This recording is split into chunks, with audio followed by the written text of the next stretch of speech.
வனவாச காலத்தில் ராமர், சீதை, லக்ஷ்மணன் பஞ்சவடியில் அமைதியாக வாழ்ந்து வந்தார்கள்.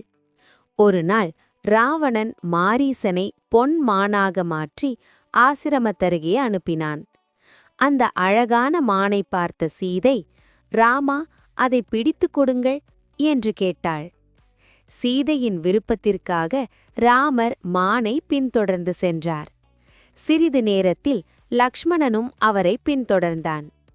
அப்போது சீதை ஆசிரமத்தில் தனியாக இருந்தாள். அந்த நேரம் துறவி வேடத்தில் வந்த ராவணன் பிச்சை கேட்டான். சீதை அருகே வந்தவுடன் அவன் தன் உண்மை வடிவத்தை காட்டி சீதையை ரதத்தில் ஏற்றி லங்கைக்கு கடத்திச் சென்றான். வழியில் ஜடாயு பறவை சீதையை காப்பாற்ற போராடியது. ஆனால் ராவணன் அதை வீழ்த்தினான். சீதை லங்கையின் அசோகவனத்தில் அடைக்கப்பட்டாலும் ராமலின் நாமத்தை நினைத்து தைரியமாக இருந்தாள்.